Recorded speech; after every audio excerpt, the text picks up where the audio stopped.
Hello aspirants. Welcome to Youth Power academy.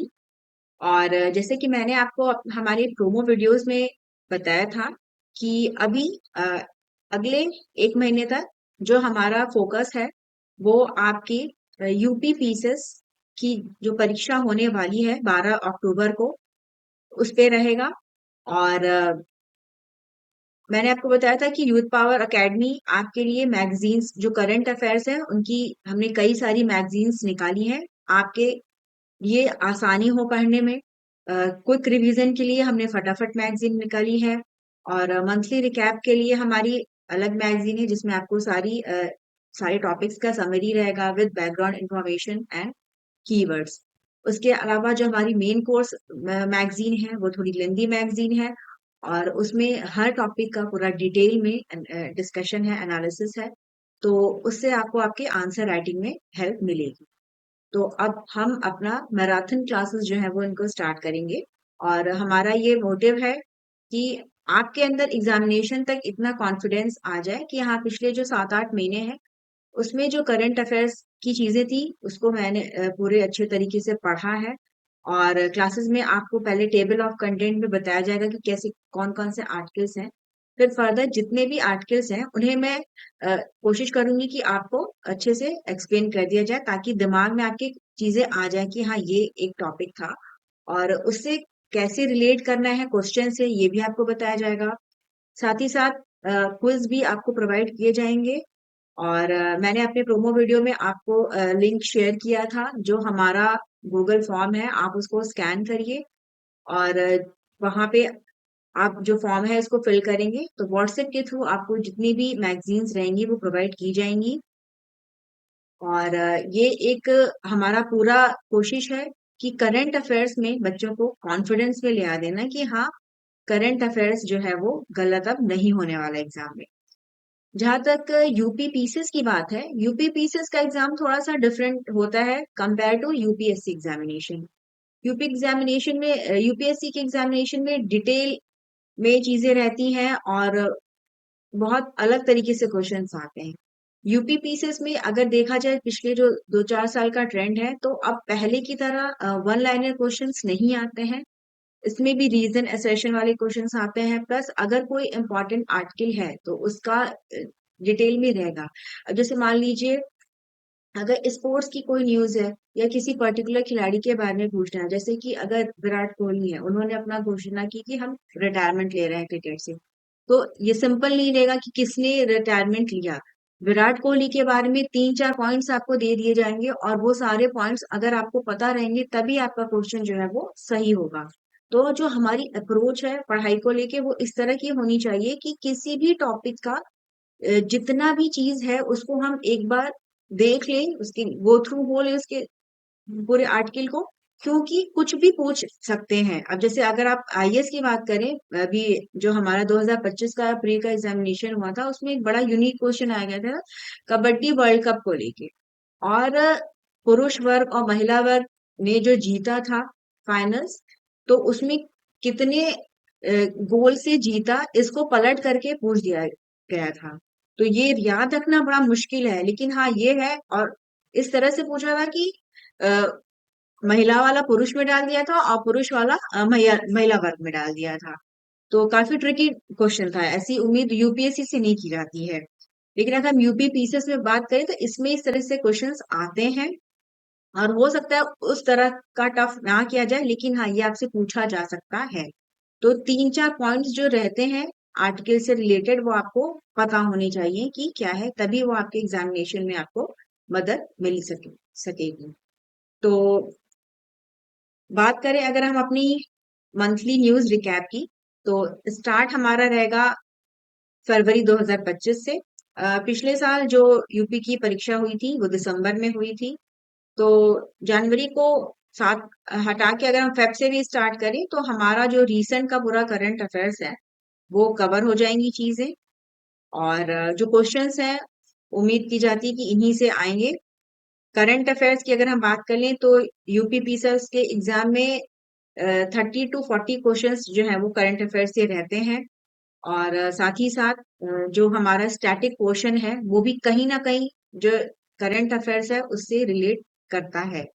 तो static portion में ध्यान देना है और करंट अफेयर्स को भी उससे रिलेट कर लेना है, ताकि जो हमारे क्वेश्चंस हैं वो गलत ना हो सके। तो जैसे मैंने आपको बताया कि सबसे पहले हमारे मैगजीन में आपको टेबल ऑफ कंटेंट्स दिखेंगे, और इसमें जीएस पेपर 1, पेपर 2, पेपर 3, इस हिसाब से हमने जो चीजें हैं उनको डिवाइड कर दिया है, ताकि इजी रहे चीजें। और जीएस पेपर 1 की बात करें तो आर्ट, कल्चर, हिस्ट्री से रिलेटेड जो भी इंफॉर्मेशन है वो इसमें आपको रहेगी, कि रिसेंट में कौन सा म्यूजियम इनॉग्रेशन हुआ, कौन सा नया मिशन लॉन्च हुआ, जैसे कि ज्ञान भारतम मिशन है। इसको गवर्नमेंट के द्वारा 2025-26 के बजट में इसकी घोषणा की गई। साथ ही साथ जो ट्राइब्स के रिचुअल्स हैं, और इसके अलावा जो भी आपके माउंटेन है, जैसे कि एक puppy mountain phenomena China. 1 art and culture और हिस्ट्री, इससे हम अपना स्टार्ट करेंगे। अब जैसे कि एक न्यूज आया है, जिसमें कि फरवरी के मंथ में ये न्यूज आई थी, और इसमें बताया गया कि गुजरात में जो यूनियन होम मिनिस्टर हैं अमित शाह, इन्होंने वार्ड नगर में एक आर्कियोलॉजिकल एक्सपीरियंशियल म्यूजियम का इनॉग्रेशन किया। और ये जो म्यूजियम बना है वो करीब 300 करोड़ रुपए की लागत से बना है। और इसमें 2,500 साल पुराना एक टाउन था, उसकी जो है वो एक्सकवेशन इसका किया गया। और इसमें बहुत ही खूबसूरती से इस म्यूजियम को तैयार किया गया है। इसमें ग्लास का फ्लोर है, और एक बुद्धिस्ट साइट थी जिसको कि एक्सकवेट किया गया। इसका नाम था ब्राह्मण शेरी। ये एक एंशिएंट लेन थी, तो उसका इसको इसको जो है वो खोजा गया था, उसकी खुदाई का काम किया, तो उसको जो है वो इसमें बड़ी खूबसूरती के साथ जो है वो बनाया गया है। टेराकोटा ब्रिक्स का यूज इसमें किया गया है। तो जो लोकेशन है, जैसे वाडनगर है, ये हमारे लिए इम्पोर्टेंट रहेगा। और ये वाडनगर जो है वो गुजरात की मेहसाना डिस्ट्रिक्ट में है, रहेगा। और इस खुदाई से हमें पता चला है कि जो ह्यूमन का जो हैबिटेशन है, ये करीब 2,500 साल से है, मतलब 2,500 से जो है वो लोग यहाँ पे रहे चले आ रहे थे। और इसमें एविडेंस मिले हैं कि इसमें मौर्य साम्राज्य के, गुप्ता पीरियड के, सोलंकी पीरियड के, मुगल पीरियड के, सबके जो है वो कुछ ना कुछ साक्ष्य इसमें मिले हैं। और इसके साथ ही ये जो एक्सकेवेशन हुआ है, जो खुदाई का काम हुआ है, उसमें बुद्धिस्ट मोनास्ट्री भी मिली है, स्तूप मिले हैं। तो इससे हम रिलेट कर सकते हैं कि जो बुद्धिस्ट जो कल्चर है, जो रिलीजन है, इसकी इस एरिया में काफी लंबे समय से जो है वो प्रेजेंस जो है वो रही है। तो इस तरह देखिए, जो समरी है, समरी में आपको एक डिटेल इंफॉर्मेशन दे दी गई। तो अगर इस तरह से क्वेश्चन आ गया कि कहाँ पे जो है वो ये म्यूजियम बना है, गुजरात में बना है, कितनी लागत से बना है, कितने साल पुराना है, किस किस एरा की चीजें यहाँ पे मिली हैं, तो आपके एग्जामिनेशन में इसी तरह से क्वेश्चन आएंगी। और आपकी सुविधा के लिए इसमें कीवर्ड्स भी प्रोवाइड किए गए हैं। और जैसे कि अगर आप कीवर्ड्स को देखिए, तो अगर आप सिर्फ कीवर्ड्स को ब्राह्मण, शेरी, घाटकोल, टेराकोटा ब्रिक्स, इन्हें भी अगर आप पढ़ लेंगे, तो आपको एक आइडिया लग जाएगा, और आप आसानी से अपना क्वेश्चन जो है वो कर लेंगे। साथ ही साथ अब इसमें ये भी बताया है कि यूनियन कल्चरल मिनिस्ट्री जो है वो इसमें इन्वॉल्व होती है, जो प्रिजर्वेशन और प्रमोशन का काम होता है, जो भी आर्ट एंड कल्चर से रिलेटेड चीजें हैं। तो इस तरह से मिनिस्ट्री का नाम भी देख के जो है वो पूछा जाता है। तो इसी तरह से आपको अपने एग्जामिनेशन के लिए क्वेश्चंस को प्रिपेयर करना होगा। फिर नेक्स्ट अगर हम देख लें तो ज्ञान भारतम मिशन है। और ये जो ज्ञान भारतम मिशन है, इसको यूनियन बजट 2025-26 में इसका अनाउंसमेंट किया गया। ये मिशन बनाया जाएगा, और इस मिशन के थ्रू जो भी आपके मनुस्मृतियां हैं, मैन्युस्क्रिप्ट्स हैं, उनका सर्वे किया जाएगा, और उनको डॉक्यूमेंट फॉर्म में कंजर्व किया जाएगा, ताकि जितने भी जो भी बाहर के इंस्टीट्यूशंस हैं या जो प्राइवेट कलेक्टर्स हैं, उनसे उनके पास भी जो है उनको लिया जाएगा, ताकि एक पूरा जो हमारा ऐतिहासिक चीजें हैं उनको सही से हम स्टडी कर सके, पा सके। और ये जो है वो नेशनल मिशन फॉर मैन्युस्क्रिप्ट, जो कि 2003 में इस्टेब्लिश इसको किया गया था। और ये उस टाइम पे Indira Gandhi national centre for arts इसका पार्ट था। और इसी के थ्रू जो है वो इसमें फंड को एलोकेट किया गया है। और पहले ये जो मिशन था, नेशनल मिशन फॉर मैन्युस्क्रिप्ट, इसका जो एलोकेशन था बजटरी, वो 3.5 करोड़ का था। उसको बढ़ा के 60 करोड़ कर दिया गया है। तो माना जा रहा है कि जितने भी हमारे जो टेक्स्ट हैं, एंशियंट टेक्स्ट हैं पूरे ऑल ओवर कंट्री, उनका प्रिजर्वेशन का काम होगा। तो ज्ञान भारतम मिशन ये आपसे पूछा जा सकता है। कितना इसके लिए धन एलोकेट किया, ये किससे इसको जोड़ा गया है, जैसे NMM है, तो ये चीजें आपको पता होनी चाहिए, क्योंकि क्वेश्चन में ये इसी फॉर्म में आपका आएगा। और बाकी की डिटेल इंफॉर्मेशन के लिए, जैसे अब नेशनल मिशन फॉर मैन्युस्क्रिप्ट है, ये इंदिरा गांधी आपका नेशनल सेंटर फॉर आर्ट्स इसका एक पार्ट रहा है। और इसकी कब शुरुआत की गई, 2023 में। और इसके थ्रू जितने भी हमारे मैन्युस्क्रिप्ट थे, जितने जो हमें मिले हैं, उनको प्रिजर्व करने का काम, उनको पहचानने का काम किया गया कि ये चीजें थी पहले के टाइम पे, उसको कैसे जो है, ताकि आगे आने वाले टाइम में जो हमारा फ्यूचर जनरेशन है वो भी देख सके कि हाँ, हमारा जो इतिहास है वो कितना पुराना है, कहाँ से हमें चीजें मिलती हैं, कहाँ से सारी चीजों का इंफॉर्मेशन हमें मिलता है। तो अगर आप कीवर्ड्स के थ्रू जो है वो जाएंगे, तो आपको पूरा रिलेट है वो उस आर्टिकल से आप कर लेंगे, और आपके लिए ये काफी हेल्पफुल रहेगा। फिर नेक्स्ट अगर हम देख लें, तो एक आर्टिकल था अतालकोट वैली ट्राइब से रिलेटेड। और ये जो अतालकोट वैली है, ये मध्य प्रदेश में है। और ये जो भारिया और गोंड ट्राइब्स होते हैं, उनका ये घर है। और यहाँ पे इनके यहाँ एक पूजन होता है, गंगा पूजन। इसके बारे में इसमें बताया गया है। तो अब जैसे यूपीएससी की बात कर लें, तो उसमें ये आपको इस तरह से पूछाएगा, ये नाम दे के पूछ लेंगे कि ये अतालकोट वैली ट्राइब्स हैं, क्या है, या पूजन है, इनके रिचुअल्स। और अगर हम यूपी पीसेस की बात करें, तो अब जैसे इसमें दिया है भारिया और गोंड ट्राइब, तो गोंड ट्राइब का नाम दे देगा, कौन से स्टेट से है ये दे देगा, या इसके बारे में पूछ देगा। जैसे अगर आप देखिए बैकग्राउंड इंफॉर्मेशन, तो आपको इसमें पता चलेगा कि ये सबसे बड़े हैं और सबसे सिग्निफिकेंट जो है वो ट्राइबल ग्रुप है, सेंट्रल इंडिया की बात कर लें, और स्पेशली जो मध्य प्रदेश और छत्तीसगढ़ का रीजन है। तो ये आपको पता हो गया कि ये भारिया ट्राइब है, या जो गोंड ट्राइब है, ये कौन से स्टेट से है, कहाँ से है। तो इस तरह से क्वेश्चन आपका यूपी पीसेस में इसको पूछा जाएगा। फिर इसके अलावा नेक्स्ट अगर हम देख लें, तो हरेला फेस्टिवल। हरेला फेस्टिवल के बारे में बताया गया है कि ये जो आपका फेस्टिवल है, ये उत्तराखंड और हिमाचल प्रदेश में सेलिब्रेट होता है। और ये वहां पे मॉनसून के आने पे सेलिब्रेट होता है। तो अगर हरेला फेस्टिवल कहाँ से रिलेटेड है, ये क्वेश्चन आ गया, तो आप इसको आराम से कर लेंगे कि ये उत्तराखंड और हिमाचल प्रदेश का फेस्टिवल है। और इसमें जो है मॉनसून सीजन को सेलिब्रेट किया जाता है। अब साथ ही साथ अगर आप हमारा कीवर्ड देखिए, तो इसमें कालाघर टाइगर रिजर्व की बात कही गई है। तो आपको एक क्वेश्चन तो मिला कि ये हरेला फेस्टिवल कहाँ का है, किससे रिलेटेड है, कौन से स्टेट में सेलिब्रेट किया जाता है। साथ ही साथ आपको कालागढ़ टाइगर रिजर्व के बारे में भी पता चल गया, जो कि उत्तराखंड का एक टाइगर रिजर्व है। तो अगर आपसे कालागढ़ टाइगर रिजर्व दे दिया जाए और साथ ही साथ स्टेट का नाम दे दिया जाए कि ये कौन से स्टेट में है, तो आप इसको आराम से मैच कर लेंगे, क्योंकि यूपी पीसेस में एनवायरमेंट की अगर हम बात करें, तो 30 से 40 क्वेश्चन आते हैं। और टाइगर रिजर्व्स, नेशनल पार्क्स, इन पे मान के चलिए 4 से 5 क्वेश्चन जो है वो बन जाते हैं। इनका ये ट्रेंड रहा है कि इस तरह के क्वेश्चन ये हमेशा पूछते हैं। तो ये देखिए आपके लिए एक काफी इंपॉर्टेंट आर्टिकल है, और इसका जो कीवर्ड्स है उसको भी आप जरूर से देखिएगा।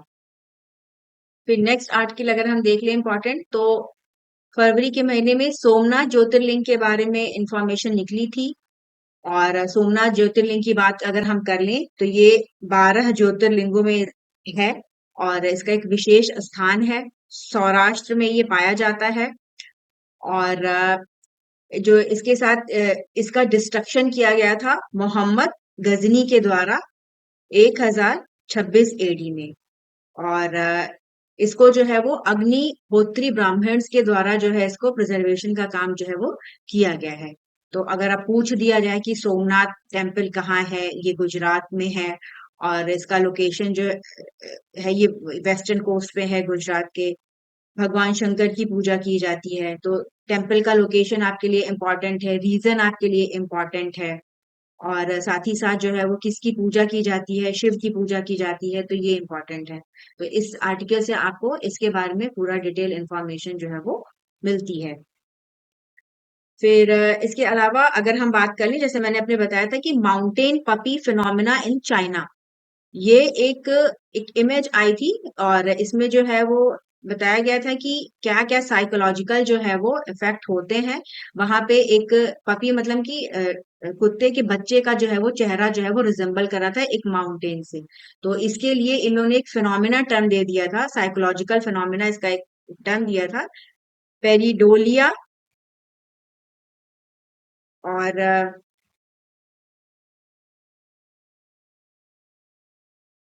और इसमें जो है ये ब्रेन को इंटरप्ट करता है और जो है वो ऐसे चीजों को करता है कि आपको जैसे कोई कोई जगह आपने देखी है उसको आप रिलेट कर पाएंगे कि हाँ ये किसी जानवर का या किसी चीज का जो है वो इमेज जो है ये शो कर रहा है।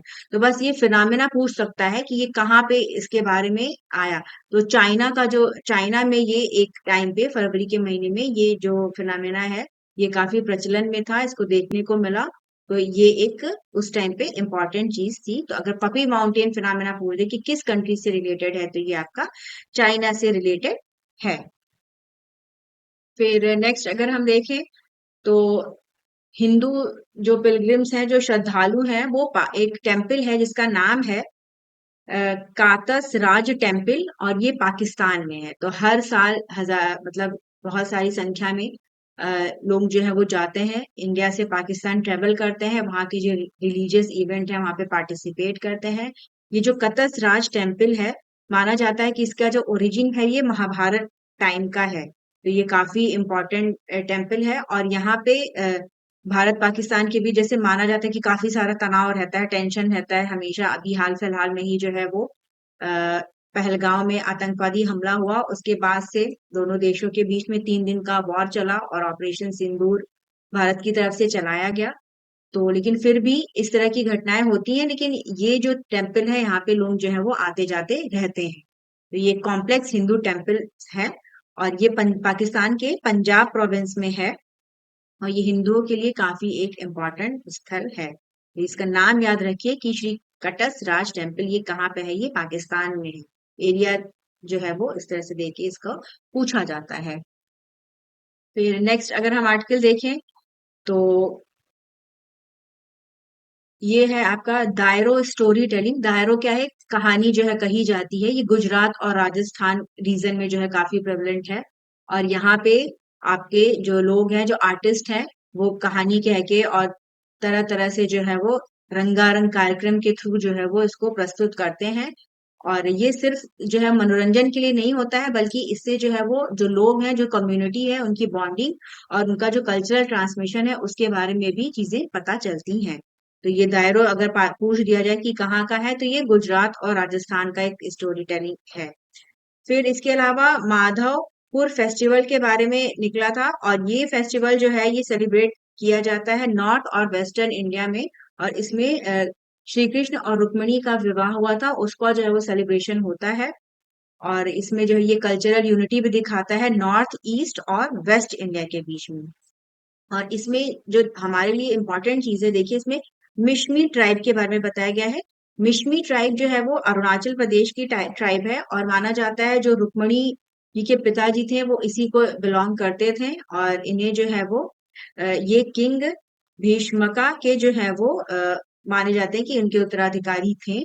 और तो एक तरह से वेस्ट और नॉर्थ ईस्ट के पूरा जुड़ने का ये है कार्यक्रम। तो इस तरह ये माधवपुर फेस्टिवल जो है ये मनाया जाता है। तो अब अगर हमारे यहाँ पूछ दिया कि मिशमी ट्राइब, एग्जाम में पूछा गया है कई बार कि ये ट्राइब कहाँ की है, तो ये अरुणाचल प्रदेश की ट्राइब है। साथ ही साथ अब इसमें देखिए कीवर्ड्स में आपके लिए बहुत सारी चीजें इंक्लूड कर दी गई हैं। फेस्टिवल का नाम तो इम्पोर्टेंट है ही, ट्राइब दे दिया गया है, गरबा दे दिया गया है कि ये एक ट्रेडिशनल गुजराती फोक डांस है।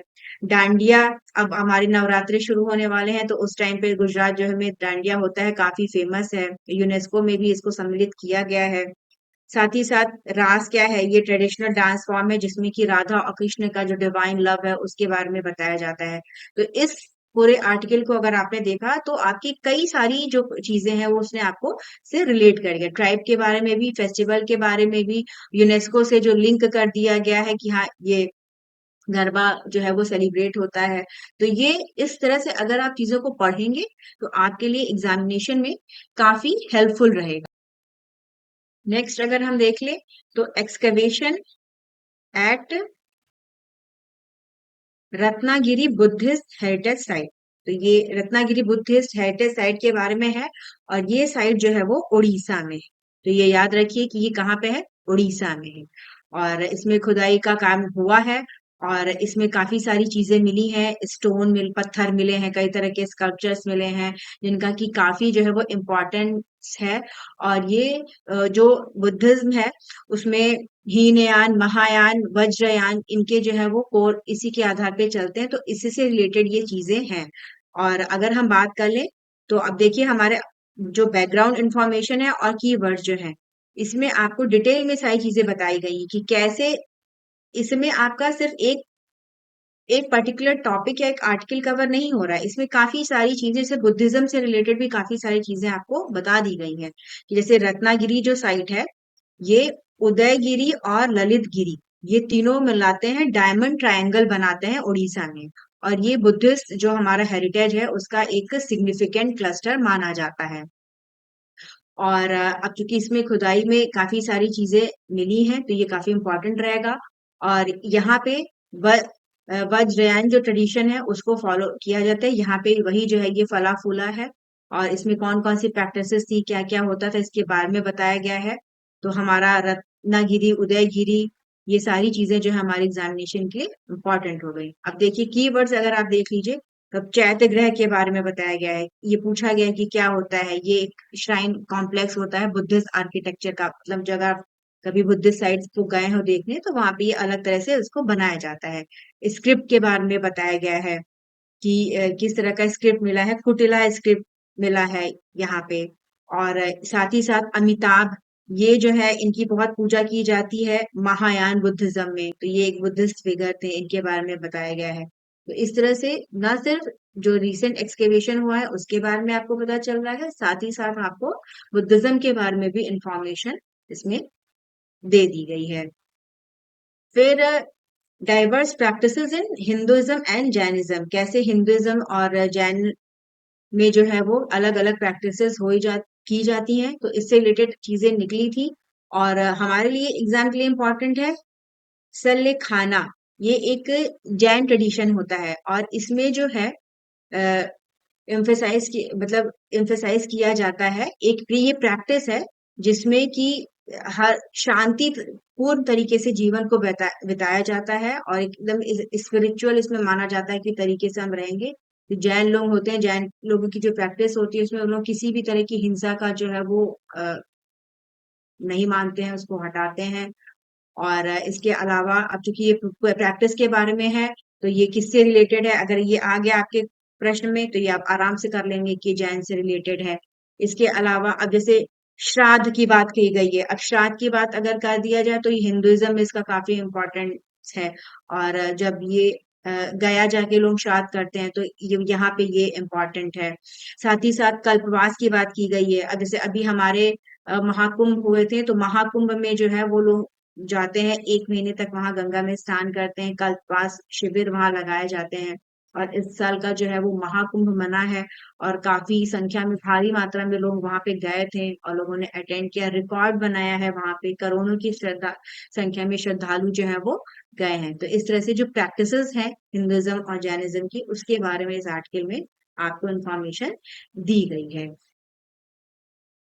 नेक्स्ट अगर हम देख लें तो आयरन की खोज हुई है तमिलनाडु में। और अगर हम देखें तो 5300 ईयर अगो, पहले मतलब 5300 साल पहले जो है वो आयरन लौह युग की शुरुआत हुई थी।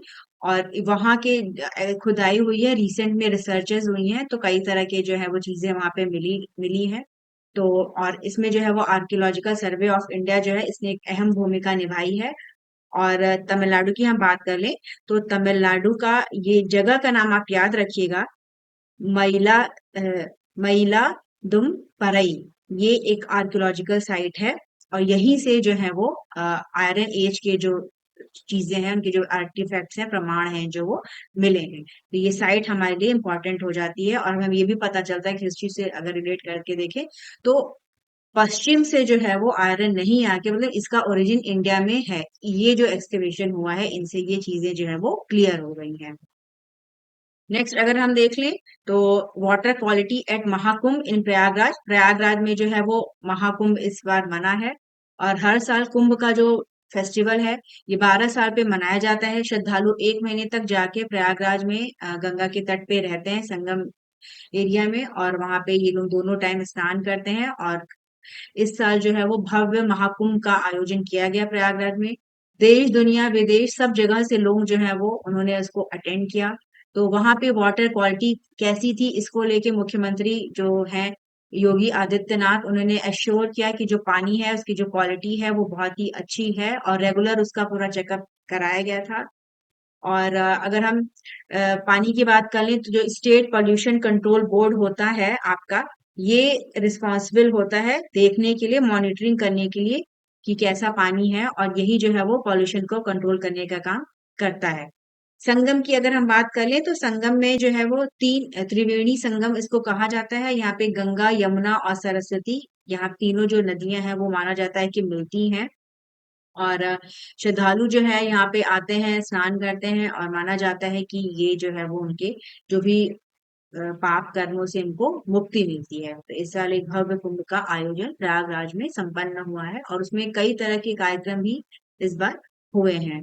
और अगर हम वाटर क्वालिटी की बात करें तो ये जो आर्टिकल रिलेटेड है वाटर पॉलिसी क्वालिटी से रिलेटेड, तो अब देखिए आपको कीवर्ड में बायोकेमिकल ऑक्सीजन डिमांड के बारे में बताया गया है।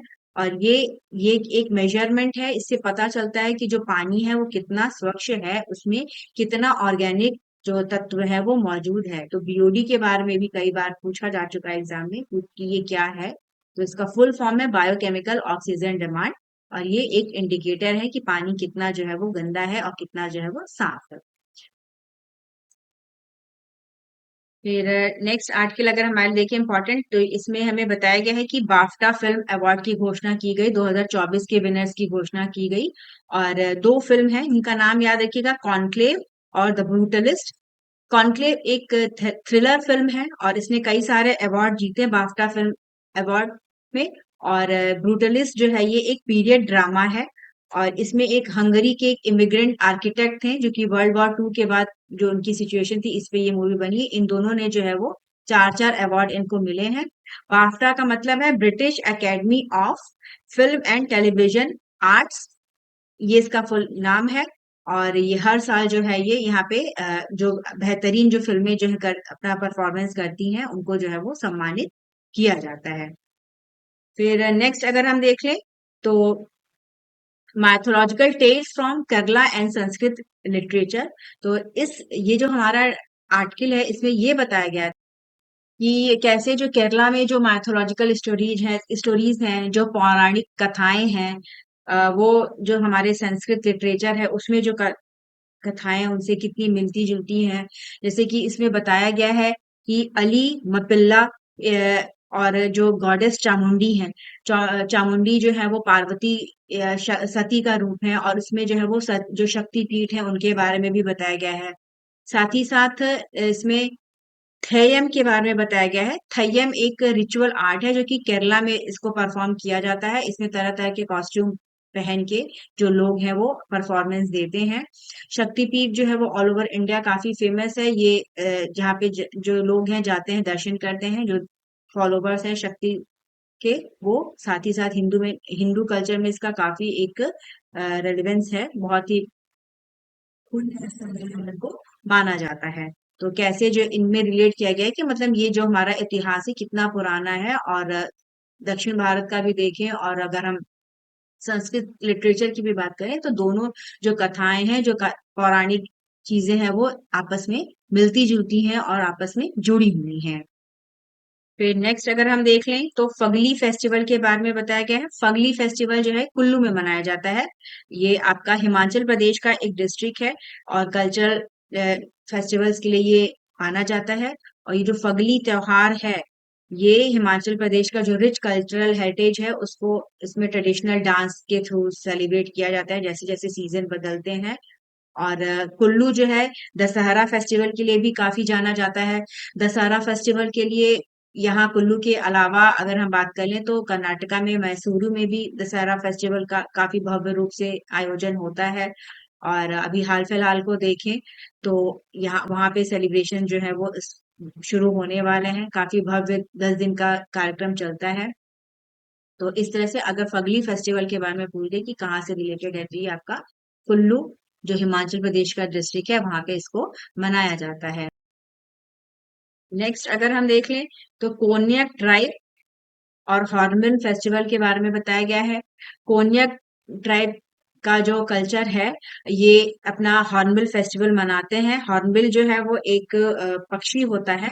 तो जो नगा ट्राइब्स हैं इसको सेलिब्रेट करते हैं। कोहिमा नागालैंड का कैपिटल है। अब जैसे पूछा जाता है यूपीपीसीएस में, कैपिटल दे दिया जाता है नॉर्थ ईस्ट के जो आपके स्टेट्स हैं, साथ ही साथ उनके कैपिटल दिया रहता है और आपको उसको मैच करना होता है। और यहाँ कहाँ पे सेलिब्रेट होता है, ये जैसे नागालैंड में मनाया जाता है हॉर्नबिल फेस्टिवल। इसके बारे में आपको पता होना चाहिए। और ये काफी इसका हिस्टोरिकल सिग्निफिकेंस भी है।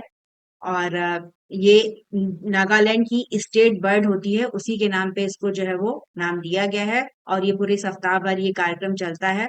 इसमें तरह तरह के रंगारंग कार्यक्रम जो है वो होते हैं, जो कि नगा की जो ट्राइब्स है उनके बारे में पूरा बताते हैं। और इसके अलावा यहाँ पे बैटल ऑफ कोहिमा हुआ था 1944 में, उसके बारे में बताया जाता है कि ये जो भी चीजें उस टाइम पे हुई थी। और इसको ये जो बैटल हुआ था और उस टाइम पे एक कैंपेन चला था, बर्मा कैंपेन, वर्ल्ड वॉर 2 के दौरान। और इसको जो है वो स्टालिनग्राड ऑफ ईस्ट भी कहा जाता है। तो अगर इस तरह से घुमा फिरा के क्वेश्चन आ जाए कि ये कहाँ पे हुआ था, क्या है, तो आपको ना सिर्फ कल्चर से रिलेटेड इंफॉर्मेशन पता चल रही है, साथ ही साथ आपको हिस्ट्री से भी रिलेटेड चीजें जो हैं आपको इसमें पता चल जा रही हैं। फिर नेक्स्ट अगर हम देख लें तो प्रसाद स्कीम है। और इसको लेके जो गवर्नमेंट है, सेंट्रल गवर्नमेंट, जो पार्लियामेंट्री कमेटी है, इन्होंने कंसर्न रेज किए थे कि जो प्रसाद स्कीम के तहत जो चीजें हैं वो डिले हो रही हैं, स्पेशली केरला में। तो प्रसाद का अगर हम देखें तो इसका मतलब है pilgrimage rejuvenation and spiritual augmentation drive. ये सरकार की तरफ से चलाया गया है, जिसके तहत जो भी पिलग्रिमेज तीर्थ स्थान है भारतवर्ष में पूरे, उनको जोड़ने का काम किया जा रहा है। और ये प्रसाद जो स्कीम है इसको मिनिस्ट्री ऑफ टूरिज्म के द्वारा लॉन्च किया गया था 2014-15। और इसके तहत जितने भी तीर्थ स्थल हैं उनको एक प्रॉपर इंफ्रास्ट्रक्चर बना के जोड़ने का बात किया गया है, जिससे कि जो स्पिरिचुअल टूरिज्म है उसको बढ़ावा मिल सके। और साथ ही साथ इनका डेवलपमेंट होगा। वहां पे कैसे रहने की व्यवस्था होगी, आने जाने की सुविधा कैसी है, इस प्रकार से इसको गवर्नमेंट जो है वो बनाने की कोशिश कर रही है। तो केरला में अगर हम बात करें तो 2 सर्किट जो है वो बन रही हैं, जिनमें की दोनों इम्पोर्टेंट हैं, सबरीमाला इरुमेली पंपा सन्निधानम सर्किट और शिवगिरी श्री नारायण गुरु आश्रम सर्किट। तो ये जो है वो इनको भी कनेक्ट करने का काम चल रहा है। तो इसी को लेके कंसर्न्स रेज किए गए थे। तो अब इसमें देखिए कंसर्न्स रेज किए गए, लेकिन इसके थ्रू आपको प्रसाद स्कीम के बारे में पता चल गया, केरला में जो 2 सर्किट्स बन रही है उनके बारे में इंफॉर्मेशन दी गई है। फिर चंद्रिका टंडन, इन्होंने इस बार ग्रैमी जीता है त्रिवेणी के लिए।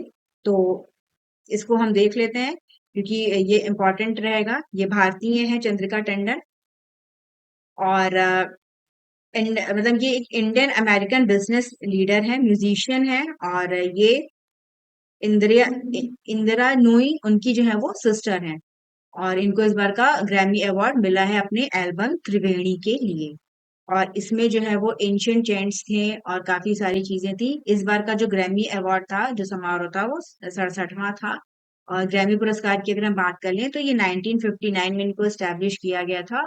और म्यूजिक के क्षेत्र में, म्यूजिक इंडस्ट्री के क्षेत्र में इसको हाईएस्ट ऑनर जो है वो माना जाता है। तो इस तरह से वर्ल्ड म्यूजिक को जो है में रिकॉग्निशन मिला है सारे कल्चर्स में।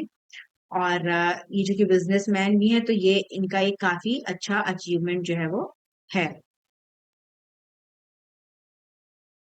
फिर एक आपका न्यूज था नक्शी कांथा एम्ब्रॉयडरी। और ये वेस्ट बंगाल का महिदापुर है, विलेज है। वहां पे जो है वो ये बनाया जाता है। तो नक्शी कांथा एम्ब्रॉयडरी अगर पूछ दिया जाए कि कहाँ से रिलेटेड है, तो ये वेस्ट बंगाल से रिलेटेड है। और इसमें ना सिर्फ ये एक आर्ट फॉर्म है, बल्कि इसमें कहानियां वगैरह जो है वो पूरा डिपिक्ट किया जाता है, कैसा कल्चर है रूरल महिलाओं का, सब चीजों को जो है वो बताया जाता है। सिमिलरली अगर आप बिहार में देखें तो मधुबनी जो पेंटिंग है वो बहुत फेमस है। और इसके अलावा और भी चीजें हैं जिनमें कि जैसे टिकुली आर्ट है, वो भी वहाँ पे फेमस है। तो कहाँ-कहाँ पे कौन-कौन से आर्ट फॉर्म है ये जो फेमस है और जो हाल फिलहाल में करंट में किसी ना किसी तरह से न्यूज में रहे हैं, उनको पूछा जा सकता है। इसके अलावा जैसे अगर हम कोहबर आर्ट की बात करें तो ये भी झारखंड बिहार में काफी फेमस है। तो ये जो जो आर्ट फॉर्म है वो आपको पता होना चाहिए कि किस फॉर्म जो स्टेट है इससे रिलेटेड ये आर्ट फॉर्म है। और ये अगर आप इसको पूरा स्टडी करते हैं, कॉम्प्रिहेंसिव स्टडी करते हैं, तो ये सारी चीजें आपकी क्लियर होंगी। और अगर हम यूपी पीसेस की बात करें तो अगर सिर्फ आप नाम भी जानते हैं, तो अगर आपके क्वेश्चन में आ गया कि कहाँ से रिलेटेड है, तो आप आसानी से जो है अपना क्वेश्चन कर सकेंगे। फिर फरवरी में ही महाकुंभ का आयोजन हो गया पूरा। तो महाकुंभ 2025 महाशिवरात्रि को ये समाप्त हुआ। और माना जा रहा है कि इस बार करीब 66 करोड़ श्रद्धालुओं ने इसमें पार्टिसिपेट किया। और कई तरह के एयर शोज वगैरह हुए। और नेशनल जो यूनिटी है, जो मुख्यमंत्री हैं, प्रधानमंत्री हैं, उन्होंने कहा है कि जो डिवोटीज हैं उनको जोड़ने का काम जो है वो इसके तहत जो है वो हुआ है। और जैसे मैंने पहले बताया था कि 3 नदियों का संगम है, गंगा, यमुना और सरस्वती। और वहां पे जो है वो संगम है। और वहां पे हर 12 साल पे कुंभ लगता है। हर छठे वर्ष जो है वो अर्ध कुंभ मनाया जाता है। और भव्य आयोजन होता है जो कि भारतीय कल्चर में जितनी भी चीजें थी उनको दिखाता है। और ये एक काफी बड़ा गैदरिंग होता है। तो इस बार ये जो आयोजन था ये सक्सेसफुली संपन्न हो गया। फिर प्रधानमंत्री जी ने जोर दिया है इस बार जो है असम का जो चाय उद्योग है उसका 200 साल जो है वो सेलिब्रेट किया गया है। और उसमें जो है कई जो है वो कार्यक्रम हुए। साथ ही साथ इसमें जो है वो बाहर के लोगों ने भी पार्टिसिपेट किया। और तो ये आयोजन हुआ, कार्यक्रम हुआ, इसको आप कल्चर से रिलेट करके, आर्ट से रिलेट करके देख सकते हैं। साथ ही साथ अब आपको इसमें ये भी पता चल जाएगा कि जैसे असम का जो टी इंडस्ट्री है, अगर हम भारत का देख लें पूरा टोटल जो टी प्रोडक्शन होता है, उसका 52% जो है वो यहाँ पे होता है। और इसमें करीब 1 मिलियन वर्कर जो है वो काम करते हैं। तो ये हमारे लिए एक काफी इम्पोर्टेंट चीज रहेगा कि इसमें कल्चर के साथ साथ आपको टी प्रोडक्शन से रिलेटेड भी इंफॉर्मेशन मिली। और जो नॉर्थ ईस्ट रीजन है, यहाँ के पूरे इंफ्रास्ट्रक्चर के डेवलपमेंट के लिए इसको कई तरह से फंड प्रोवाइड किया गया है। North east special infrastructure development scheme, NESIDS, और भारतमाला परियोजना के तहत। और इसका उद्देश्य है इस मिशन का कि जो नॉर्थ ईस्ट है वहां पे ज्यादा से ज्यादा डेवलपमेंट हो सके। और साथ ही साथ भारत की जो पॉलिसी है, एक्ट ईस्ट पॉलिसी, जिसके तहत जो साउथ ईस्ट एशियन कंट्रीज हैं उनके साथ डिप्लोमेटिक रिलेशन डेवलप किए जा रहे हैं और ज्यादा से ज्यादा जो है सहयोग को बढ़ाने की कोशिश की जा रही है। तो इस तरह से जो है वो चाय पे जो है वो कार्यक्रम हुआ। और यहाँ पे झुमॉय बिनौंदिनी ये कल्चरल प्रोग्राम हुआ। तो कल्चर से रिलेटेड है ये प्रोग्राम झुमॉय बंदिनी। साथ ही साथ टी इंडस्ट्री की भी आपको इन्फॉर्मेशन मिल गई। जैसे मान लीजिए क्वेश्चन में आ गया कि भारत का जो टोटल टी प्रोडक्शन है उसमें जो है वो असम का परसेंटेज इतना है, एक दे दिया। फिर यहाँ पे इतने मिलियन वर्कर्स हैं। फिर दे दिया कि किस स्टेट से सबसे ज्यादा चाय देता है। तो 3-4 आपको इस तरह से ऑप्शन देके और क्वेश्चन जो है वो आपसे पूछे जा सकते हैं। तो ये झुमॉय बिनंदिनी ये जो प्रोग्राम है इसमें जो ट्रेडिशनल फोक डांस होता है आसाम का उसको इसमें दर्शाया जाता है। और जो ट्राइब है, टी कम्युनिटी है, उसके बारे में पूरा इसमें बताया गया है। फिर इसके अलावा जो हमारा नेक्स्ट आर्टिकल है, waves film poster and comic chronicles competition. Waves summit आपका मई में हुई 2025 में मुंबई में। और इसकी तैयारियां काफी टाइम से चल रही थी। तो जैसे फरवरी के माह में जो जो चीजें हुई उसके बारे में से बताया गया है कि ये कैसे पोस्टर मेकिंग कंपटीशन हुआ और इसका उद्देश्य था कि जो ट्रेडिशनल और डिजिटल आर्ट फॉर्म है उनको जोड़ा जा सके, कोलैबोरेशन हो जो इंटरनेशनल फिल्म मेकर्स हैं, इंडियन फिल्म मेकर्स हैं उनके बीच में। वे इसका अगर फुल फॉर्म हम देख लें तो world audio visual entertainment summit, और ये मई में हुआ मुंबई में। और नेक्स्ट अगर हम देख लें तो भारतीय सिनेमा का 111वां एनिवर्सरी मना बांग्लादेश में। तो ये तो न्यूज़ हमारे लिए इम्पोर्टेंट है ही कि कैसे 111वां एनिवर्सरी मना। अब इसके अलावा अगर आप देख लीजिए तो जो भारतीय फिल्म इंडस्ट्री है वो काफी दूर दूर तक फैली हुई है। विदेशों में जो है वो काफी चलती हैं पिक्चरें। अब ये तो आर्टिकल था, लेकिन हमने आपको इसमें बैकग्राउंड इंफॉर्मेशन भी प्रोवाइड की कि कैसे जो है वो जो बॉलीवुड फिल्म इंडस्ट्री है वो लार्जेस्ट फिल्म इंडस्ट्री है वर्ल्ड में, नंबर के टर्म में अगर देखा जाए। यहाँ पे वेरियस लैंग्वेजेस में जो है वो पिक्चरें बनती हैं। साथ ही साथ आपको कीवर्ड्स प्रोवाइड किए गए हैं, जैसे कि राजा हरिश्चंद्र। अब इनकी ये दो 1916 में बनी थी, साइलेंट फिल्म बनी थी और इसको दादा साहब फाल्के ने बनाया था। ये पहली full length Indian feature film थी, तो इसके बारे में भी आपको इंफॉर्मेशन मिल गई। साथ ही साथ इसमें एक मूवी के नाम बताया गया है, द एलिफेंट विस्परर। इसको जो है वो ऑस्कर मिला था 2022 में। ये एक इंडियन डॉक्यूमेंट्री फिल्म थी और इसको जो है वो कार्तिकी गोंसाल्विस इन्होंने जो है वो बनाया था, जो कि एक आ, हाथी का बच्चा था, वो ऑर्फन हो चुका था और एक कपिल था, उसके बीच की जो है वो कहानी थी। तो इस तरह अगर आप देखिए तो सेलिब्रेशन हुआ बांग्लादेश में 111वां। उसके साथ साथ कई सारी और भी एडिशनल इंफॉर्मेशन आपको इसमें जानने को मिल गई। फिर नेक्स्ट अगर हम देख लें तो महाराष्ट्र ने UNESCO world heritage status Shivaji Maharaj के फोर्ट, 12 फोर्ट वहां पे हैं। तो इसके लिए जो है वो रिक्वेस्ट किया था। अब देखिए फरवरी में रिक्वेस्ट किया था, इसको बाद में जून जुलाई के महीने में जो है वो इसे मान लिया गया। तो अभी हाल फिलहाल में यूनेस्को वर्ल्ड हेरिटेज जो लिस्ट है इसमें ये 12 फोर्ट जो है वो इनको इंक्लूड किया गया है। और ये इनको कहा गया है Maratha military landscape of India. और मराठा एम्पायर की अगर हम बात कर लें तो अब देखिए लेटेस्ट की जो न्यूज न्यूज है कि कैसे जो है वो इसको यूनेस्को के से जो है वो हेरिटेज साइट स्टेटस प्रोवाइड करने के लिए जो है रिक्वेस्ट किया गया। साथ ही साथ मराठा एम्पायर के बारे में इसमें आपको इन्फॉर्मेशन दे दी गई कि कैसे इसकी जो स्थापना है उसे छत्रपति शिवाजी महाराज ने 17वीं शताब्दी में किया था। ये एक पावरफुल एम्पायर था और इसने पूरा जो मुगल साम्राज्य था उसको चैलेंज किया। ये मिलिट्री स्ट्रेटजीज और एडमिनिस्ट्रेटिव इनका जो रिफॉर्म था काफी अच्छा था। और तो इन सब चीजों से इसको आप पूरा रिलेट करते हैं। अब इसमें देखिए कीवर्ड्स में आपको यूनेस्को के बारे में भी इंफॉर्मेशन दे दिया गया कि कैसे यूनेस्को का फुल फॉर्म क्या है, the United Nations Educational Scientific and Cultural Organization. ये एक यूएन की एजेंसी है जो कि दुनिया में शांति स्थापना को प्रमोट करती है, सिक्योरिटी और जो अंतर्राष्ट्रीय सहयोग है उसको बढ़ावा देने का काम करती है। और ये जो 12 किले हैं इन्हें बाद में अभी जब आप नेक्स्ट मंथ का करंट अफेयर्स देखेंगे तो उसमें आपको पता चलेगा कि इनको जो है रिक्वेस्ट एक्सेप्ट कर लिया गया था और इनको वर्ल्ड हेरिटेज साइट में जो है वो इंक्लूड कर लिया गया। फिर नेक्स्ट अगर हम देख लें तो BAPS हिंदू मंदिर, इसका पहला एनिवर्सरी सेलिब्रेशन हुआ अबू धाबी में। और ये जो मंदिर है इसका नाम है मंदिर द हार्ट ऑफ कम्युनिटी।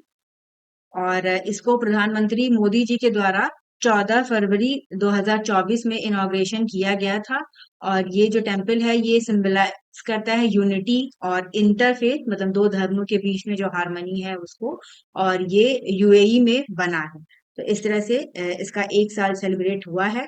और ये ट्रेडिशनल टेम्पल है। इसका फुल अगर नाम देख लें तो होचा सांवानी अखर पुरुषोत्तम स्वामी नारायण संस्था ऑर्गेनाइजेशन इनके द्वारा ये बनाया गया है। और मिडिल ईस्ट यूएई जो कि एक इस्लामिक कंट्री है तो वहां पे ये बना है, तो ये काफी एक इम्पोर्टेंट हो जाता है हमारे लिए। और इसका इनॉग्रेशन भी जो है वो प्रधानमंत्री मोदी जी के द्वारा किया गया था। फिर नेक्स्ट अगर हम देखें तो मौसम विभाग open air art wall museum, इसका इनॉग्रेशन हुआ दिल्ली में। और इस बार जो इंडियन मेट्रोलॉजिकल डिपार्टमेंट है, जो भारतीय मौसम विभाग है, उसकी 150वीं एनिवर्सरी जो है वो मनाई जा रही है। तो अब देखिए आईएमडी की 150वीं एनिवर्सरी मन रही है, ये एक आपका अलग से क्वेश्चन हाँ आ गया। तो ये जो म्यूजियम है इसमें 38 जो है वो म्यूरल मतलब पिक्चर्स होती हैं, इनको जो है वो दर्शाया गया है। और कैसे जो आपका मौसम विभाग है उसका कैसे डेवलपमेंट हुआ, क्या क्या एडवांसमेंट हुआ है, क्या क्या अचीवमेंट हुए, किस तरह से डिजास्टर मैनेजमेंट में इसका एक रोल है, इसको देखा जाता है, ये इसके बारे में बताया गया है। फिर साथ ही साथ बैकग्राउंड इंफॉर्मेशन अगर आप देख लीजिए तो आईएमडी की स्थापना हुई थी 1875 में। ये एक प्रमुख जो है वो गवर्नमेंट की एजेंसी है और ये रिस्पॉन्सिबल है, सारी चीजों को देखता है, मेट्रोलॉजी, सिस्मोलॉजी और इनसे रिलेटेड चीजों को, कितनी भारी बारिश होगी, सूखा आएगा, कहाँ पे क्या चीजें हैं, कैसे अलर्ट देना है, क्या चीजें करनी है, इनका ये पूरा काम जो है वो देखता है। तो इस बार आईएमडी की 150वीं वर्षगांठ मनाई जा रही है, तो ये हमारे लिए इम्पोर्टेंट हो जाएगा। फिर आर्ट से रिलेटेड हमारा नेक्स्ट न्यूज है पायल कपाड़िया। इनका all we imagine as light, ये मतलब इनको हार मिली बाफ्टा में। इसके पहले जो है ये कांस फिल्म फेस्टिवल में इनको जो है वो अ, जीता था, इन्होंने ग्रैंड प्रिक्स जीता था, लेकिन इसमें बाफ्टा में जो है ये नहीं जीत पाई हैं। और तो इनका नाम याद रखिएगा कि ये all we imagine as light, ये किसका वर्क है, ये फिल्म है पायल कपाड़िया का ये है। और बाफ्टा के बारे में आपको पहले बताया जा चुका है। कांस एक एनुअल फिल्म फेस्टिवल है जो कि फ्रांस में होता है हर साल, और इसमें दुनिया भर की जो बेहतरीन पिक्चरें हैं उनको दिखाया जाता है। और ग्रैंड प्रिक्स जो है वो सेकेंड हाईएस्ट प्राइज होता है कान फिल्म फेस्टिवल में। तो ये आर्ट से रिलेटेड ये न्यूज थी कि हाँ इनका पायल कपाड़िया का ये मूवी है। फिर थिरुवल्लुवर का स्टैचू, ये आपका इसका लोकार्पण हुआ फिलीपींस में। इस बार भारत और फिलीपींस का डिप्लोमेटिक रिलेशन का 75वां एनिवर्सरी जो है वो सेलिब्रेट कर रहा है, हो रहा है। तो इसी के उपलक्ष्य में तमिल पोएट थे थिरुवल्लुर, इनका जो है मूर्ति जो है वो वहां पे Gullas college of medicine in Cebu में इसका इनॉग्रेशन हुआ। और थिरुवल्लुर की अगर हम बात कर लें तो तमिल कल्चर में इनका काफी सिग्निफिकेंस है, इनको काफी ऊंचा स्थान दिया गया है। और इन्होंने ये एक तमिल पोएट थे, फिलोसफर थे, और इन्होंने थिरुकुरलर ये जो है वो लिखी है। और इसमें क्या क्या एथिकल चीजें होती हैं, क्या जो जीवन को किस तरह से जो है वो गाइड होनी चाहिए, क्या मॉरल चीजों को ध्यान में रखते हुए जीवन जीना चाहिए, इसके बारे में इन्होंने पूरा अपना बताया है। तो ये काफी एक इम्पोर्टेंट फिगर है। तो फिलीपींस में इनकी मूर्ति का अनावरण हुआ। और ये भी हमारे इम्पोर्टेंट है कि देखिए अब इंटरनेशनल रिलेशन से भी आप इसको रिलेट कर लीजिए कि भारत फिलीपींस के बीच 75वां जो है वो डिप्लोमेटिक रिलेशन का साल मन रहा है। तमिल पोएट थे थिरुवल्लुर, उनकी जो लेखनी थी वो, तो ये सारी इंफॉर्मेशन आपको एक आर्टिकल के थ्रू जो है वो मिल गई। फिर राष्ट्रपति जी के द्वारा आदि महोत्सव 2025 इसका इनॉग्रेशन हुआ दिल्ली में। और इसमें जो सरकार है, सरकार की जो प्रतिबद्धता है कि जो ट्राइब्स हैं उनके डेवलपमेंट के लिए काम किया जाए, और कैसे जो है वो बजट में उनको सपोर्ट प्रोवाइड किया जाए ताकि उनका जो डेवलपमेंट है वो हो सके। साथ ही साथ इस महोत्सव में जो ये त्योहार, ये जो महोत्सव मना, इसमें उनके सारे कल्चर हेरिटेज को दिखाया गया। साथ ही साथ जो ट्राइबल कम्युनिटीज हैं उनका कितना इकोनॉमिक पोटेंशियल है, कितना वो आगे कर सकती हैं, इससे सारी जो घटनाएं थी इनको इसके इस फेस्टिवल के थ्रू, इस महोत्सव के थ्रू जो है वो दर्शाया गया है। और ये ट्राइबल वेलफेयर से रिलेटेड प्रोग्राम है। तो अगर आ जाए कि आदि महोत्सव किससे रिलेटेड है, ट्राइबल वेलफेयर से रिलेटेड है। और ट्राइबल मिनिस्ट्री इसको गवर्नमेंट ऑफ इंडिया की मिनिस्ट्री ऑफ ट्राइबल अफेयर्स ये इसको पूरा देखने का काम करती है कि कैसे पॉलिसी बनानी है, कैसे प्रोग्राम को इम्प्लीमेंट करना है, कैसे ट्राइबल कम्युनिटी के लिए जो है वो वर्क करना है हर स्टेट में और हर यूनियन टेरिटरी में। फिर नेक्स्ट अगर हम देखें तो काशी तमिल संगमम, और ये जो है ये ऑर्गेनाइज किया गया मिनिस्ट्री ऑफ एजुकेशन के द्वारा। और इसमें जो है उत्तर प्रदेश की डिफरेंट मिनिस्ट्रीज इन्वॉल्व थी, उत्तर प्रदेश गवर्नमेंट की। और इनका जो उद्देश्य था वो ये था कि कल्चर और जो इंटेलेक्चुअल एक्सचेंज है वो हो सके तमिलनाडु और काशी के बीच में, ताकि कल्चरल अवेयरनेस को बढ़ावा दिया जा सके। तो अगर आप आज गए कि काशी तमिल संगमम, ये कौन सी मिनिस्ट्री इसमें इन्वॉल्व है? मिनिस्ट्री ऑफ एजुकेशन इन्वॉल्व है, साथ ही साथ ये वाराणसी में हुआ। और ये एक ब्रॉडर अप्रोच है जिसके थ्रू जो साउथ का है रीजन और जो हमारा वाराणसी है जो हमारा नॉर्थ का रीजन है, इसको जोड़ने की बात कही जा रही है, ताकि एक भारत श्रेष्ठ भारत जो हमारा one India great India initiative है उसको बढ़ावा दिया जाए। जो लोग हैं वो आपसी कल्चर को जान सके, ट्रेडिशंस को जान सके, ताकि इंटीग्रेशन हो सके और भी ज्यादा जो रीजन्स हैं और जो स्टेट्स हैं। और जो हमारा एनईपी है 2020 का नेशनल एजुकेशन पॉलिसी, उसके तहत एक पूरा विजन दिया जाता है कि कैसे अक्रॉस द कंट्री जो एजुकेशन है उसको आगे लेके जाना है। तो काशी तमिल संगमम वाराणसी में इस बार हुआ है। वाराणसी उत्तर प्रदेश का एक शहर सिटी है और गंगा तट पे है ये, और यहाँ ये एक मेजर रिलीजियस हब माना जाता है। फिर श्रीलंका में लॉन्च हुआ, सिंगला भाषा में जो है वो ट्रांसलेट किया गया है जातक टेल बुक को। तो इसका जो वहाँ के हाई कमिश्नर हैं इंडिया के उन और साथ ही किलानिया महाविहार है श्रीलंका, इन्होंने लॉन्च किया। 5 किताबें जो है वो सिंगली में जो है उनको ट्रांसलेट किया गया। और फरवरी के माह में इसको नवम पोया डे, तब इसका जो है वो इनॉग्रेशन, इसको जो है वो निकाला गया। और ये जो बुक है इन्हें जो है वो श्रीलंका में जितने भी धम्म स्कूल हैं वहां पे डिस्ट्रीब्यूट किया जाएगा। और इसको जो है वो अमर चित्र कथा इसके द्वारा जो है वो ट्रांसलेशन का काम किया गया है। जातक टेल्स की अगर हम बात कर लें तो ये बुद्धिस्ट लिटरेचर से संबंधित है और इसमें जो है वो मॉरल लेसन्स हैं। और इसमें जो बुद्धा का जो जीवन था उसकी जो कहानियों को दर्शाया जाता है पूरा। और ये बुद्धिस्ट रिलीजन में काफी सिग्निफिकेंट होता है। तो इसका अनुवाद करके सिंहली जो कि श्रीलंका की भाषा है तो वहां पे जो है वो इनको डिस्ट्रीब्यूट किया जाएगा स्कूल्स में। और तो इस तरह से गौतम बुद्ध की जो प्रीवियस बर्थ थे और आगे उन्होंने क्या क्या किया, इसमें सारी इंफॉर्मेशन जो है इसमें दी गई है। श्रीलंका में जो है वो इसको लॉन्च किया गया। फिर नेक्स्ट अगर हम देख लें तो रविदास जयंती सेलिब्रेशन से रिलेटेड आर्टिकल निकला था।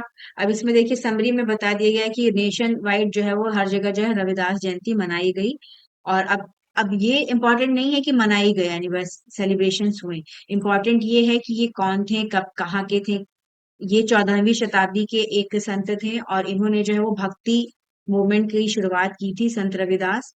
और इस उपलक्ष्य पे जो राष्ट्रपति हैं उन्होंने सिटीजन्स को जो है वो ग्रेट किया और कहा कि कैसे उन्होंने अपना पूरा जीवन जो है वो मानवता को समर्पित किया और लोगों में यूनिटी रहे उसको जो है वो उसके लिए उन्होंने काम किया। और पंजाब की अगर बात करें तो वहां पे 648 प्रकाश उत्सव और श्री गुरु रविदास जी ये मनाया गया। तो ये भक्ति मूवमेंट से जुड़े जुड़े जुड़े थे और इनका पूरे भारत में इन्होंने प्रचार प्रसार किया मानवता का। और तो ये तो ये जैसे की वर्ड्स हैं या जो बैकग्राउंड इंफॉर्मेशन है इनमें इनको आपको इनके बारे में भी सारी चीजें जो है वो प्रोवाइड की गई हैं। तो अगर आप इसको पढ़ते हैं तो आपका करंट का तो पता चल रहा है कि चलो हाँ, साथ ही साथ इसका हिस्टोरिकल जो एस्पेक्ट है वो भी आपकी चीजें जो है वो इसमें बताई गई हैं। अब जैसे बताया गया है कि कौन कौन से भक्ति मूवमेंट में कौन कौन से लोग इम्पोर्टेंट हैं, जैसे रामानंद हैं, कबीर हैं, गुरु नानक हैं, संत रविदास हैं। इन्होंने जो है वो काफी इन्फ्लुएंस किया लोगों को। और भगवान की कैसे उपासना की जाती है, कैसे फेथ है, इसको इन्होंने इनके टीचिंग्स के थ्रू जो है वो लोगों को बताया। और न सिर्फ हिंदुइज्म बल्कि जो है वो सिखिज्म और भी इनको सबको इन्होंने प्रभावित किया। फिर थाई पूसम फेस्टिवल, ये जो है वो तमिलनाडु में सेलिब्रेट होता है। तो बस इसका इसके लिए भी प्रधानमंत्री ने नेशन को ग्रीट किया था। तो थाई पूसम कहाँ का फेस्टिवल है? ये एक तमिलनाडु में सेलिब्रेट होता है। और इसमें full moon of the Thai month इसको जो है वो सेलिब्रेट किया जाता है पूरा पूर्णिमा को। और ये जो फेस्टिवल है ये लॉर्ड मुरुगन जो कार्तिकेय हैं उनको दक्षिण भारत में लॉर्ड मुरुगन कहा जाता है, भगवान मुरुगन कहा जाता है, स्वामी मुरुगन।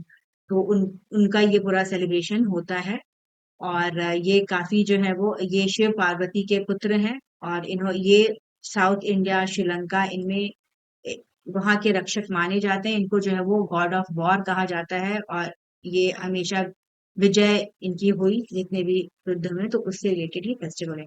तो अगर थाई पूसम फेस्टिवल पूछा जाए कि कौन से स्टेट में सेलिब्रेट होता है, तो ये तमिलनाडु में सेलिब्रेट होता है। फिर नेक्स्ट अगर हम देख लें तो साहित्य अकादमी अवार्ड चमन अरोड़ा इनको दिया गया है मृत्युपरांत। और इन्हें डोगरी में इनकी बुक है एक होर अश्वत्थामा, इसके लिए इनको ये पुरस्कार जो है वो दिया गया है। तो ये इम्पोर्टेंट हो जाएगा क्योंकि इनको मरणोपरांत मिला है, चमन अरोड़ा। और इनकी जो ये बुक का नाम है, ये भी हमारे एग्जामिनेशन के लिए इम्पोर्टेंट रहेगा। साहित्य अकेडमी की अगर हम बात कर लें तो इंडिया की ये नेशनल एकेडमी ऑफ लेटर्स है और इसकी स्थापना हुई थी 1954 में। और जो भारतीय लिटरेचर है, भारतीय जो किताबें भाषाओं में लिखी गई हैं, उनका जो पब्लिकेशन होता है, ट्रांसलेशन होता है, इसको ये पूरा जो है वो समर्पित होता है। और इसमें जो है वो अवार्ड्स हर साल दिए जाते हैं विभिन्न भाषाओं में बेहतरीन काम करने के लिए। तो इस बार का ये जो 2024 का पुरस्कार है वो इन्हें दिया गया है। तो इसे आप याद रखिएगा क्योंकि ये पूछा जा सकता है, जैसे अकादमी का नाम देखे और किसको मिला, चमन अरोड़ा को मिला, ये इसको आप याद रखिएगा। फिर प्रयागराज में अब जैसे भूटान के किंग विजिट किए थे, तो भूटान के साथ हमारा काफी इम्पोर्टेंट अच्छा रिलेशन है। और भूटान के किंग का नाम भी जाने रहिए, किंग जिग्मी खेसर नामगिल वांगचुक। और इन्होंने त्रिवेणी संगम में आके जो है वो स्नान किया। और ये वहाँ के अभी करंट के किंग हैं। तो कभी कभी नाम भी पूछ देता है, जैसे आसपास की कंट्रीज हैं या जिन कंट्रीज में नए चुनाव हुए हैं, नए जो है वो प्राइम मिनिस्टर या प्रेसिडेंट नियुक्त हुए हैं, तो उनके बारे में क्वेश्चंस पूछे जाते हैं। तो इस तरह से ये आए, तो ये तो इम्पोर्टेंट नहीं है कि कौन आया, लेकिन हाँ ये वहाँ के किंग है, इनका नाम क्या है, ये हमारे एग्जामिनेशन के लिए इम्पोर्टेंट हो जाता है। फिर लास्ट में अगर हम देख लें तो उद्यानोत्सव राष्ट्रपति भवन में मनाया जाता है। तो राष्ट्रपति ने इसका इनॉग्रेशन किया और अमृत उद्यान को खोला गया। और ये वहां पे जो आम जनता है वो 30 मार्च तक जाती है। वहां पे तरह तरह के फूल होते हैं, पेड़ पौधे होते हैं, उनको लोग जाके देखते हैं। पहले इसको मुगल गार्डन कहा जाता था, बाद में इसका नाम चेंज करके अमृत उद्यान किया गया। और हर साल बहुत ही संख्या में जो टूरिस्ट हैं वो जाते हैं राष्ट्रपति भवन देखने को। और यहाँ पे मुगल और इंग्लिश स्टाइल में का पूरा जो है वो ब्लेंडिंग है। इस तरह से गार्डन्स को डिजाइन किया गया है, तरह तरह के फ्लावर्स हैं, प्लांट्स हैं। और ये साल भर में एक बार फरवरी के महीने में ये ओपन किया जाता है लोगों आम जनता को देखने के लिए। तो इसका इनॉग्रेशन राष्ट्रपति के द्वारा किया गया। तो इस तरह से फरवरी मंथ का जो आर्ट एंड कल्चर से रिलेटेड जो भी इंफॉर्मेशन थी इम्पोर्टेंट, वो हमने आपको प्रोवाइड की। अब इसके बाद हम ज्योग्राफी क्वेश्चन स्टार्ट करेंगे।